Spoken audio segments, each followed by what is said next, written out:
Quantity है, ठीक है। फिजिकल क्वांटिटी को आप किस टर्म्स में रिप्रेजेंट कर रहे हैं या किसके इक्वेट कर रहे हैं? Equal to its dimensional formula, equal to its dimensional formula. इसका मतलब कोई भी फंडामेंटल क्वांटिटी या सॉरी फिजिकल क्वांटिटी, उसको अगर आप इक्वेट कर देते हो किसके? डायमेंशनल फार्मूला के, और ये डायमेंशनल फार्मूला क्या होगा? इसी फिजिकल क्वांटिटी का होगा। तो ये जो इक्वेशन है ये कहलाएगी बेटा आपकी डायमेंशनल इक्वेशन। एक और एग्जांपल अगर हम देखें, एरिया, एरिया किसके इक्वल होता है बेटा? लेंथ इनटू ब्रेड्थ, ठीक है। लेंथ इनटू ब्रेड्थ या स्क्वायर है तो उसमें क्या हो जाएगा आपका? L square. इसका मतलब एरिया जो है इसकी डायमेंशन क्या आएगी बेटा आपकी? m0 L2 T0, ठीक है। तो ये जो इक्वेशन बनी है यहाँ पे, जिसको एरिया के डायमेंशनल फार्मूला के इक्वेट हमने किया है, this equation is known as dimensional equation. Clear है? डायमेंशनल फार्मूला क्या होता है? Expression which shows how and which of the fundamental quantities represent the dimensions of a physical quantity. तो यहाँ पे फिजिकल क्वांटिटी क्या है? वॉल्यूम। ये फंडामेंटल क्वांटिटी की टर्म्स में एक्सप्रेस किया है in terms of length. Similarly ये फिजिकल क्वांटिटी यहाँ पे एरिया, फंडामेंटल क्वांटिटी यहाँ पे क्या है फिर आपकी? लेंथ, ठीक है। तो ये डायमेंशनल फार्मूला और ये क्या होगा बेटा आपका? डायमेंशनल इक्वेशन, ठीक है। अब देखो, डायमेंशनल फार्मूला हम फाइंड आउट करेंगे उन्हीं क्वांटिटीज़ का जो आपने 9th और 10th क्लास तक पढ़ी हुई है, ठीक है। Starting from length, area, volume, density etcetera, ठीक है। अब देखो, फंडामेंटल फिजिकल क्वांटिटीज़ या यहाँ पे हम लिखते हैं फिजिकल क्वांटिटीज़, फिजिकल क्वांटिटीज़, ठीक है। और यहाँ पे हम इनका लिखते हैं डायमेंशनल फॉर्मूला, ठीक है। अब देखो, फर्स्ट फंडामेंटल फिजिकल क्वांटिटी हम लेते हैं या सिंपल फिजिकल क्वांटिटी लेते हैं लेंथ। इसको एसआई यूनिट में किस में मेज़र करेंगे? It is measured in metre, ठीक है। इसका सिंबल क्या है? एम, ठीक है। अब लेंथ का डायमेंशनल फार्मूला क्या होगा? इसमें कौन सी फंडामेंटल फिजिकल क्वांटिटी प्रेजेंट है? ये ऑलरेडी फंडामेंटल फिजिकल क्वांटिटी है, ठीक है। तो इसके लिए आ जाएगा m0, l 1 टाइम प्रेजेंट है तो ये क्या आ जाएगा आपका? l1, और ये क्या हो जाएगा आपका? t0, क्योंकि टाइम और मास इसमें क्या है आपके? एब्सेंट है। तो जो भी फंडामेंटल क्वांटिटी किसी भी गिवन फिजिकल क्वांटिटी के अंदर अगर एब्सेंट है तो उसके लिए तो इसका एक्सपोनेंट या पावर आ जाएगा 0, और जो फंडामेंटल क्वांटिटी जितने टाइम्स प्रेजेंट है उतने ही क्या हो जाएगी इसकी पावर। तो लेंथ इसमें क्या हो जाएगा? L 1 सेकेंड, एरिया, एरिया किसके इक्वल होगा? लेंथ इनटू ब्रेड्थ, ठीक है, या फिर L स्क्वायर। इसको किसके अंदर मेजर करेंगे? मीटर स्क्वायर में, ठीक है। अब यहाँ पे मीटर स्क्वायर मीन्स लेंथ कितने टाइम्स प्रेजेंट होगी? 2 टाइम्स प्रेजेंट होगी। तो इसके लिए डायमेंशनल फार्मूला क्या होगा? m0 L2 T0। कितने टाइम्स प्रेजेंट है? 2 टाइम्स। तो यहाँ पे इसकी L का एक्सपोनेंट कितना आ जाएगा? 2, ठीक है। नेक्स्ट आता है भाई आपका वॉल्यूम। वॉल्यूम किसके इक्वल होगा? Length into breadth into height, या फिर क्यूब है तो ये क्या हो जाएगा आपका?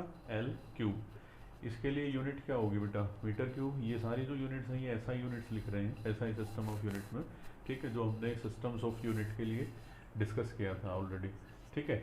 अब देखो, यहाँ पे लेंथ कितने टाइम्स प्रेजेंट है? 3 टाइम्स। लेंथ कैसी क्वांटिटी है? Fundamental quantity. वॉल्यूम कैसी क्वांटिटी है? डेराइव्ड क्वांटिटी, क्योंकि ये किसके ऊपर डिपेंड होता है? Other physical quantity. और वो अदर फिजिकल क्वांटिटी कौन सी है? लेंथ। अब लेंथ किसी के ऊपर डिपेंड नहीं होती तो ये क्या होगी? Fundamental quantity. और वॉल्यूम क्या हो गया आपका? Derived quantity. Similarly area length के ऊपर डिपेंड करता है तो ये भी क्या होगा? Derived quantity. और लेंथ क्या होगा आपका? Fundamental quantity. देखो इसके लिए डायमेंशनल फार्मूला m0 L3T0, क्योंकि लेंथ कितने टाइम्स प्रेजेंट है यहाँ पे 3 टाइम्स, ठीक है। नेक्स्ट डेंसिटी, डेंसिटी किसके इक्वल होती है बेटा, मास पर यूनिट वॉल्यूम, ठीक है, मास पर यूनिट वॉल्यूम। अब देखो मास किसके इक्वल होगा यहाँ पे, या मास को किसके अंदर मेजर करते हैं एसआई सिस्टम में, किलोग्राम में, वॉल्यूम को किसके अंदर मेजर करते हैं, मीटर क्यूब में।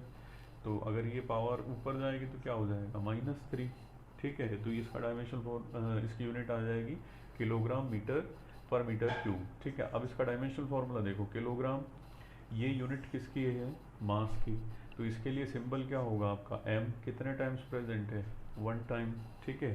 तो m की पावर कितनी हो जाएगी, 1। मीटर ये यूनिट किसकी है, लेंथ की, अब लेंथ कितने टाइम्स प्रेजेंट है इसमें, इसकी पावर कितनी है, -3, और टाइम इसके अंदर प्रेजेंट नहीं है तो इसके लिए पावर क्या हो जाएगी, 0। क्लियर है। किलोग्राम पर मीटर क्यूब, मीटर किसकी यूनिट है, लेंथ की, तो इसके लिए क्या हो जाएगा, L-3, ठीक है। किलोग्राम 1 टाइम प्रेजेंट है तो m की पावर कितनी हो जाएगी, 1। नेक्स्ट वेलोसिटी या फिर स्पीड, दोनों के लिए डायमेंशनल फॉर्मूला तो सेम ही आएगा। अब देखो वेलोसिटी अगर आप फाइंड आउट करते हैं तो वो तो किसके इक्वल होगी बेटा, डिस्प्लेसमेंट अपॉन टाइम, ठीक है। और अगर स्पीड फाइंड आउट करते हैं तो स्पीड किसके इक्वल होगी, distance upon time, speed is equal to distance upon time, ठीक है। इसके लिए डिस्टेंस या डिस्प्लेसमेंट ये सिंपल क्या होंगे बेटा, आपके लेंथ होंगी, तो इनको मेज़र किस में करेंगे, मीटर में, ठीक है। और टाइम के लिए इसके क्या यूनिट होगी, सेकंड, तो ये क्या आ जाएगी इसकी यूनिट, मीटर पर सेकंड, ऊपर आएगा तो पावर क्या हो जाएगी, -1, ठीक है। अब इसका डायमेंशनल फॉर्मूला लिखो, मीटर किसकी यूनिट है, लेंथ की, इसके लिए सिंबल क्या है, L, तो ये आ जाएगा L1 क्योंकि 1 टाइम प्रेजेंट है। सेकंड किसकी यूनिट है, टाइम की, तो टाइम की यहाँ पे T, इसके लिए सिंबल क्या होगा, T, और इसकी पावर कितनी होगी, -1, और मास इसके अंदर प्रेजेंट नहीं है तो इसके लिए क्या हो जाएगा, m0, ठीक है।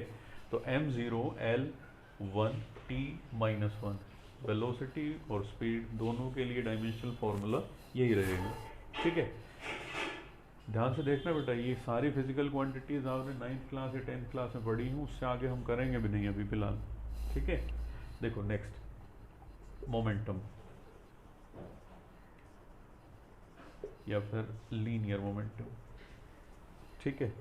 लीनियर मोमेंटम किसके इक्वल होता है बेटा, आपका वेलोसिटी इनटू टाइम, सॉरी बेटा, ये किसके इक्वल होगा, mass into velocity, that is m into v, mass into velocity, किससे लिखते हैं इसको, m इनटू v। मास को किसके अंदर मेजर करेंगे, किलोग्राम में, v वेलोसिटी को किसके अंदर मेजर करेंगे, मीटर पर सेकेंड, इससे पहले वाले में हमने किया है, ठीक है। तो किलोग्राम मीटर पर सेकेंड, किलोग्राम किसकी यूनिट है, मास की, कितने टाइम्स प्रेजेंट है ये, 1 टाइम, तो m1। किलोग्राम के लिए सिंबल क्या होगा, मीन्स यूनिट ऑफ मास के लिए सिंबल क्या होगा आपका m। Metre unit of length के लिए सिंबल क्या होगा, l। Second unit of time के लिए सिंबल क्या होगा, t, और इसकी पावर कितनी है, -1। तो लीनियर मोमेंटम का जो डायमेंशनल फॉर्मूला है वो क्या होगा, m1 L1 T-1, ठीक है। नेक्स्ट इसमें आता है बेटा आपका फोर्स, ठीक है। फोर्स डिस्कस करने से पहले इसके अंदर हम एक डायमेंशनल फॉर्मूला अगर और देखें, that is for acceleration.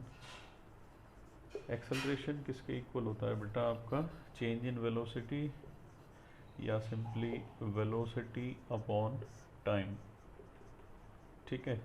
Velocity के लिए डायमेंशनल फॉर्मूला क्या है, मीटर पर सेकेंड, और टाइम के लिए यहाँ पे एक और क्या आ जाएगा, सेकेंड, तो ये ऊपर आएगा तो -1 कितना हो जाएगा आपका, -2।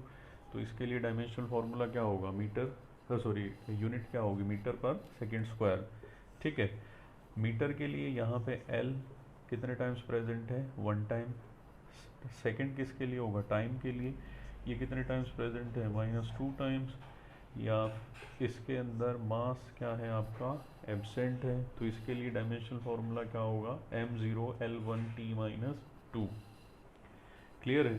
तो जो भी यहाँ पे यूनिट्स के अंदर जितने टाइम्स भी फंडामेंटल क्वांटिटीज प्रेजेंट हैं, उन्हीं की पावर्स को यहाँ पे इनके सिंबल्स की टर्म्स में एक्सप्रेस ही करना है। ठीक है। तो मीटर यूनिट ऑफ लेंथ, इसके लिए सिंबल है L। Second unit of time, उसके लिए T। Kilogram unit of mass, उसके लिए सिंबल क्या है आपका M। ठीक है। अब देखो नेक्स्ट फंडामेंटल या नेक्स्ट क्वांटिटीज का अगर हम डायमेंशनल फार्मूला देखें,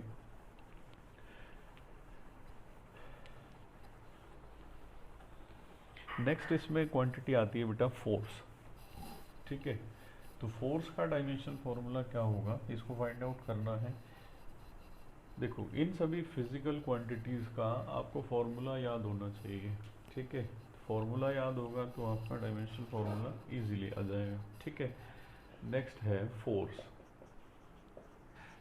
फोर्स किसके इक्वल होता है बेटा, मास इनटू एक्सेलरेशन। ठीक है, that is m into a। Force को किसके अंदर मेजर करते हैं, मास के लिए तो क्या आ जाएगा आपका किलोग्राम, एक्सेलरेशन के लिए क्या होगा, मीटर पर सेकंड स्क्वायर। ठीक है। या फिर इसको न्यूटन में मेजर करते हैं, that is represented by symbol capital N। ठीक है। अब देखो किलोग्राम मीटर पर सेकंड स्क्वायर, मीटर पर सेकंड स्क्वायर किसका डायमेंशनल फार्मूला है, एक्सेलरेशन का। तो एक्सेलरेशन के लिए हमने डायमेंशनल फार्मूला फाइंड आउट किया था, दैट इज L1 t - 2, क्योंकि मीटर, या इसको डायरेक्ट लिख सकते हो आप, किलोग्राम के लिए यहाँ पे क्या होगा m, पावर कितनी होगी इसकी 1, मीटर यूनिट ऑफ लेंथ, इसके लिए पावर कितनी होगी 1, सेकेंड यूनिट ऑफ टाइम, और इसके लिए कितनी दी हुई है पावर यहाँ पे -2। तो ये कितना हो जाएगा mL t - 2 या m1